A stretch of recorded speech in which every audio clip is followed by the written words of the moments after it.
Welcome to my channel, Satwat Academy for Special Needs Children. सतवत की academy special बच्चों के लिए। अस्सलाम वालेकुम, मेरा नाम सतवत है और मैं पिछले कई साल से कैलिफोर्निया अमेरिका में स्पेशल एजुकेशन टीचर के तौर पे पढ़ा रही हूँ। मैं कौन हूँ और क्यों ये वीडियोस स्पेशल एजुकेशन बच्चों के लिए जिन्हें ऑटिज्म है, डाउन सिंड्रोम, मल्टीपल डिसेबिलिटीज़ क्यों बना रही हूँ उनके घर वालों के लिए और टीचर्स के लिए, इसको देखने के लिए please introduction to my channel video ज़रूर देखिएगा। उसके अलावा भी कोशिश कीजिएगा कि आप कुछ और उसमें से फ्लिप थ्रू कर जाएं, क्योंकि कभी कभी ऐसा होता है कि हम ढूंढ कुछ रहे होते हैं, फिर हमें कोई ऐसी चीज़ मिल जाती है जो हमारे काफ़ी काम आ जाती है। तो प्लीज़ देखिएगा और अगर हो सके तो इस चैनल को लाइक कीजिए, इसे शेयर कीजिए और सब्सक्राइब टू इट।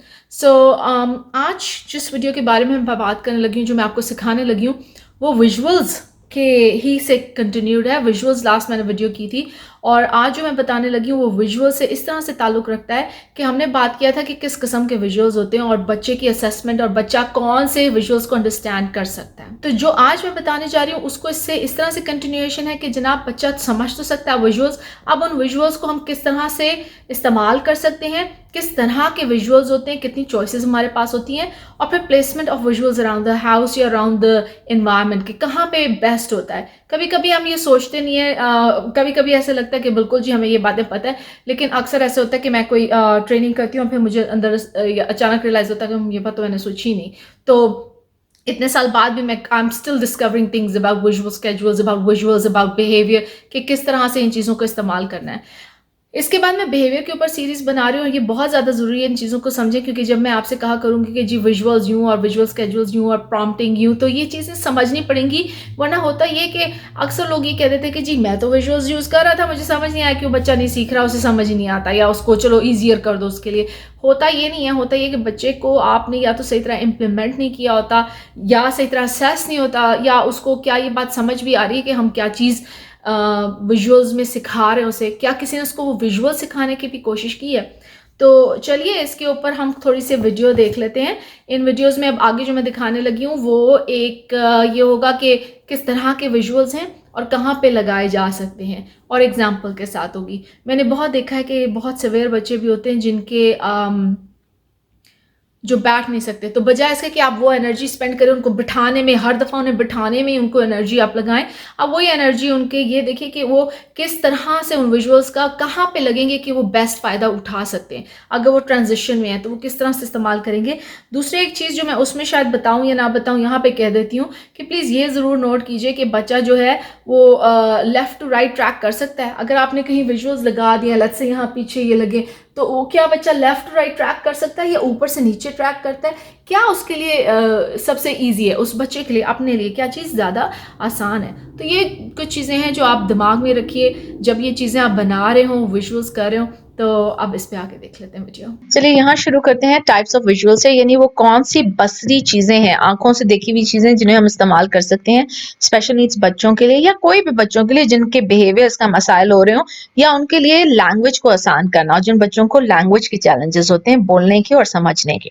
तो सबसे पहले आ जाते हैं हम स्टैटिक पे। स्टैटिक का मतलब है कोई भी चीज जो कि जामद हो, जो कि हिल ना सकती हो, उसको मूव ना किया जा सकता हो।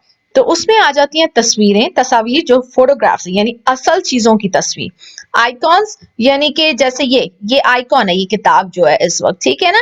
ड्राइंग्स भी ऐसी हो सकती हैं, आप हाथ से भी ड्रॉ कर सकते हैं। और फ्रेंकली ये जो लिखा हुआ लेटर्स हैं, ये जो बुक लिखा हुआ है या किताब लिखा हुआ, ये भी एक तरह का आइकॉन होता है। ये भी एक तरह का उनको नजर आ रहा होता है कि ये चीज हम इस्तेमाल कर सकते हैं, इससे उनको इंफॉर्मेशन मिल रही होती है, लेकिन देख के, सुन के नहीं, ये वो इसको देखते हैं और फिर उनको पता चलता है। यहाँ पे मैं पहले ही दिखा चुकी हूँ कि ये असल में अगर कोई इंसान खड़ा होके उनको कोई चीज दिखा रहा हो या फिर उस चीज की तस्वीर हो, यानी अगर बच्चा कोई खास किताब पसंद करता है तो वो उस किताब को पकड़े हुए उसी की तस्वीर हो, चाहे उससे भी अंदाजा हो जाएगा। और ये भी एक आइकॉन है, ठीक है। ये एक तस्वीर है, एक्चुअली ये फोटोग्राफ है एक किताब की, जिससे वो समझ सकता है उसे क्या चाहिए। फिर होती है डायनामिक। डायनामिक आइकॉन्स का मतलब होता है वो चीजें जो मुतहरिक हो। मुतहरिक से मेरा मुराद, सिर्फ मैं उर्दू को इस्तेमाल कर रही थी, लेकिन मतलब यही है कि जैसे कि क्या हो सकता है, एक वीडियोस आप यूट्यूब पे चले जाएं, आपको हजारों किस्म की है कि किताब कैसे खोलते हैं, किताब कैसे पकड़ते हैं, है ना।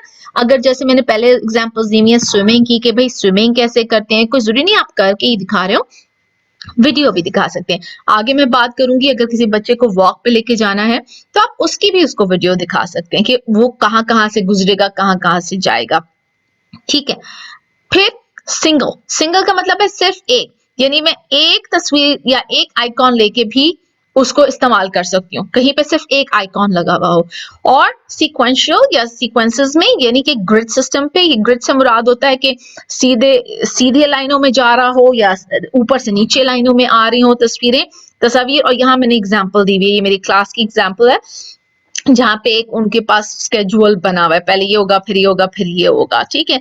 अच्छा, इसमें ये भी बताती जाऊं कि जब आप बच्चों के साथ काम कर रहे होते हैं तो बहुत जरूरी होता है कि आप ये नजर रखें कि वो बच्चा क्या लेफ्ट से राइट जा सकता है, उसमें ये एबिलिटी है कि वो लेफ्ट से राइट आंखों के साथ जा सके, उसे ये बात समझ है, या उसको ज्यादा आसान होता है ऊपर से नीचे देखना। तो ये सारी चीजें बहुत ज्यादा काउंट करती हैं उस बच्चे को एक्सेस प्रोवाइड करने में। एक दफा मैंने ये भी नोट किया है कि अगर मैं अपने स्कूल के बच्चों के साथ काम कर रही हूँ तो अगर वो यहाँ पे बैठे हुए हैं तो क्या आइकॉन्स उनके राइट साइड पे मैंने रखे हुए हैं या उनके लेफ्ट साइड पे रखे हुए हैं। कभी कभी इससे भी उन पे फर्क पड़ता है, उन्हें राइट साइड पे देखना ज्यादा आसान होता है बजाय लेफ्ट साइड पे, अगर उनका डेस्क है उस पे लगाए हुए हो मैंने।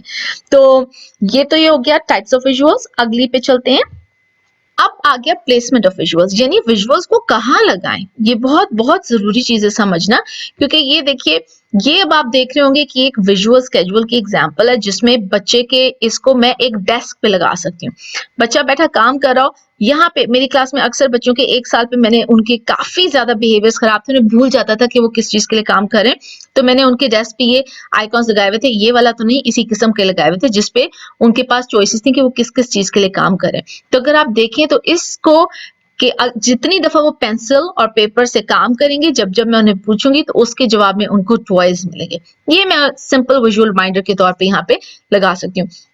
इसकी बहुत एग्जांपल्स हो सकती हैं, सिर्फ एक चीज के लिए भी हो सकता है, किसी एक खास काम के लिए भी आप लगा सकते हैं कि अगर तुम पजल्स बनाओगे तो हम बाइसिकलिंग के लिए जाएंगे, अगर तुम ये करोगे तो ये करेंगे। तो लेकिन यहाँ पे अगर आप नोटिस करेंगे क्या है, ये है, ये सिंगल नहीं है, डेफिनेटली ये सिंगल नहीं है, ये मल्टीपल आइकॉन्स और फोटोग्राफ्स को यहाँ पे इस्तेमाल किया गया है। लेफ्ट टू राइट इसकी ओरिएंटेशन है, और ये सारा कुछ दिमाग में रखें क्योंकि डेस्क पे मेरा ख्याल है बच्चे को लेफ्ट टू राइट देखना इजी हो जाता है। ये फर्स्ट दिन की यहाँ एग्जांपल है, यानी पहले तुम स्कूल में जैसे अगर आप सर्कल टाइम करेंगे उसके बाद आप जा सकते हैं ट्वाइस के लिए। फर्स्ट दिन के लिए इतने कलरफुल की जरूरत नहीं है, अगर आप खाली एक आपके पास ऐसे दो स्क्वायर्स बना दें और उसमें आप अपने हाथ से ड्रॉ कर दें कि पहले ये काम या तस्वीरें लगा दें, वो भी बच्चे को बहुत अच्छी तरह समझ आ सकता है। तो अब आप ये देख लें, लेकिन ये सारी एग्जाम्पल्स हैं आइकॉन्स, फोटोग्राफ्स, विजुअल स्केड्यूल्स की। और स्टैटिक, स्टैटिक मतलब ये मूव नहीं कर रही इन इटसेल्फ। और इसका प्लेसमेंट कहाँ है, इन्हें कहाँ लगाया हुआ है। जब बच्चा काम कर रहा हो तो बेस्ट है कि उसके डेस्क पे लगा हुआ, जो उसके करीब तरीन हो, अगर उस बच्चे में ये एबिलिटी है कि वो ये बैठ के काम कर सकता। कुछ जो बहुत सिवियर बच्चे होते हैं वो ज्यादातर खड़ा रहना या बार बार मूव करते हैं, वो भी नजर में रखना होता है, वो मैं अगले में आपको एग्जांपल दूंगी। या फिर कभी कभी आप किसी बस में जा रहे हो, कहीं जा रहे हो, तो कुछ विजुअल स्केड्यूल्स उनके पास ऐसे भी होने चाहिए जो अपने बैग में रख के लेके जा सकें। अब ये अगली एग्जांपल होगी, फिर वही बात है कि विजुअल्स को कहाँ लगाएं। तो शुरू करते हैं। अब देखिए, ये एग्जांपल तो मैं आपको दे चुकी हूँ, ठीक है, कि बच्ची की तस्वीर हमने यहाँ पे लगा दी डेस्क पे। अगला देखें, ये भी एक विजुअल स्केड्यूल है, ये स्टैटिक है जो मैं दिखा रही हूँ, ये बाथरूम का सीन है। यहाँ पे बच्चा खड़ा हुआ है, उसने हाथ धोने, इसमें सीक्वेंशियल है, लेफ्ट टू राइट है। इसकी तस्वीर आप ये यहीं पे अगर किसी जगह शीशे पे ही लगा दें तो बच्चा जब भी आएगा उसे ये चीज नजर आ जाएगी और उसे ये स्टेप्स पता चल जाएंगे कि उसने क्या क्या क्या करना है। यहाँ पे बेस्ट स्केड्यूल है, इसको कहाँ लगाया है, जहाँ पे उसको उसका इस्तेमाल है उस चीज का। किचन में कोई काम करना है तो उसका वहां पे इस्तेमाल को कि कोई खाने की चीज पसंद करनी है कुछ, तो वहां विजुअल लगे हुए। ये बाथरूम का सीन है तो बाथरूम में लगा हुआ, जैसे सिंक के पास या शीशे के ऊपर। आखिरी चीज आ जाते हैं, अब ये खड़े बैठे का है। कुछ बच्चे होते हैं वो बैठ नहीं पाते, तो डेस्क पे अगर आप उनको, जैसे अब यहाँ पे एक एग्जांपल है, ये बच्चा बहुत सिवियर है, जिसने वॉक पे जाना है, अगर आप डेस्क पे उसको बिठा देंगे ये वॉक की चॉइस, तो उसको इतनी उसमें एनर्जी नहीं होगी कि वो इतना काम डाउन होकर बैठ के उसको देख सके। तो उसके लिए आप ये, जैसे अगर दीवार है तो दीवार पे या तो ये स्टैटिक, अब आप गौर कीजिए, ये एक स्टैटिक साइन है, स्टैटिक साइन लगा हुआ है यानी हिल नहीं सकता। ये एक तस्वीर है बाहर वॉक की, तो अगर वो बच्चा इस चीज को समझ सकता है, ये मैं पहले बात कर चुकी हूँ कि ये देखना होता है कि बच्चे को असेस करना होता है वो क्या चीज समझ सकता है क्या नहीं। उसके लिए आप मेरी दूसरी विजुअल्स के ऊपर वीडियो देखिए। या अगर उसको ये बात नहीं समझ आ रही तो उसका बैकपैक की तस्वीर लगी हो जो वो खुद इस्तेमाल करेगा, या फिर यहाँ पे एक हुक लगा के या कुंडी लगा के या जो भी आप कहना चाहें, असल में उसका बैकपैक लटका दें जो वो यहाँ से उठाए दीवार पे से और उसको लेके वॉक पे जाए। तो जैसे ही आप उसको ये बैकपैक की तरह इशारा करेंगे उसे समझ आ जाएगी कि अब मैं वॉक पे जा रहा हूँ। कभी-कभी डेस्क पे रखी हुई चीजें ये सारा कुछ काम नहीं करती। एक नीचे यहाँ प्लीज देख लीजिए, मैंने ये कहा है कि एक वीडियो, ये सारा कुछ स्टैटिक है, लेकिन स्टैटिक रियल ऑब्जेक्ट, ये ऊपर रियल ऑब्जेक्ट भी हो सकता है और स्टैटिक पिक्चर्स और फोटोग्राफ्स भी हो सकती हैं, ठीक है।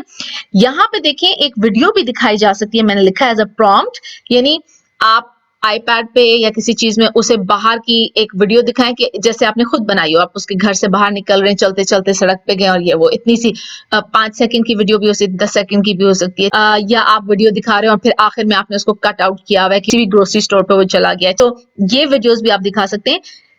ना सिर्फ इसलिए कि उसको ये बताना हो कि बाहर जा रहे हैं, बल्कि ये एज अ मॉडल भी शो की जा सकती है कि हम यहाँ से जाएंगे और फिर हम ऐसी जगह पे पहुंचेंगे। तो विजुअल्स के काफी फायदे हैं, लेकिन विजुअल्स को समझना चाहिए, विजुअल्स को ये पता होना चाहिए कि बच्चा किस तरह इस्तेमाल करेगा, उसका लेवल क्या है और कहाँ पे, किस इन्वायरमेंट में खड़े होके, बैठ के, लेट के, किसी सड़क पे किस तरह से उसको विजुअल्स को एक्सेस करेगा। तो ये एडल्ट्स के लिए बहुत अच्छी तरह प्लान करना जरूरी है, वरना विजुअल्स भी काम नहीं करते। बहुत क्लासेस में विजुअल्स लगे हुए होते हैं और बच्चों के बिहेवियर्स बहुत खराब होते हैं क्योंकि इट डजंट वर्क, क्योंकि उनको सही तरह से या तो सिखाया नहीं गया होता उसका क्या मतलब है, या उन्हें समझ नहीं आ रहा होता, या उसका मीनिंगफुल नहीं होता बच्चों के लिए कि उन्हें उसकी बात समझ नहीं आ रही थी कि किस चीज के लिए और क्या है। अच्छा, होपफुली यहाँ पे देख के आपको थोड़ा बहुत आइडिया होगा। शॉर्ट वीडियोस हैं इसलिए मैं बहुत एक्सप्लेन नहीं कर पा रही। अगर जब मैं पेरेंट्स से 1 to 1 बात करती हूँ तो कभी कभी इन चीज़ों के बारे में एक एक डेढ़ डेढ़ घंटे की बात हो जाती है और 2 घंटे की, तो यहाँ पे शॉर्ट रख रही हूँ, इसलिए hopefully you get a little bit of idea mostly about कि consciously think about where you want to place the visuals. इन विजुअल्स को सीरियसली सोचिए कि कहाँ बेस्ट होगा। अगर बच्चा किचन में जा रहा है कि और आप लोगों को नहीं दिखाना चाहते, अक्सर हमारे माशरे में ऐसा होता है कि हमारे पेरेंट्स को हम नहीं बताना चाहते कि हमने ये सारे चीज़ें घर पे की हुई हैं। मुझे याद है कि बहुत साल पहले की बात है कि जब मैं वहाँ पे बात करती थी तो मुझे ये भी कहा जाता था कि जी ये बातें नहीं करनी चाहिए, ये नहीं होना चाहिए, बच्चों के ऊपर इट्स एक ठप्पा लग जाता है वो। तो अगर लेट्स से बच्चा किचन में जा रहा हो तो क्या आप कैबिनेट का डोर खोल के कैबिनेट के अंदर जो है लिख के लगा सकते हैं इसको, ताकि बच्चा वहाँ खोले और वहाँ से विजुअल स्केचुअल्स यूज़ करना शुरू कर जाए। या फिर आपके ख्याल से आपके बच्चे के इंपॉर्टेंस है कोई उसके पढ़ने की जगह वहाँ पे रखा जा सकता है। मैं वीडियोज़ अपने स्टूडेंट्स की बिल्कुल नहीं बना के लगा रही, ना कि ये सही तरीका है, क्योंकि ये उनके राइट्स होते हैं। इसीलिए मैं खुद से ड्राइंग्स करके इसको आप इमेजिन कीजिए और फिर आप इंटरनेट पे और रिसर्च कीजिए। लेकिन बेस्ट है अगर आप इस बात को समझने, कभी कभी आप 10,000 दफ़ा भी रिसर्च कर लेना और आप उसको सही तरह इंप्लीमेंट ना करें या खुद से कोशिश करने की ना करें या थिंक थ्रू द प्रोसेस ना करें या हिम्मत ना करें, तो आप ये सारी चीज़ें नहीं कर पाते। तो चलिए, बेस्ट ऑफ लक और इंशाल्लाह ताला इसके बाद अगले वीडियो में मिलते हैं। अस्सलाम वालेकुम।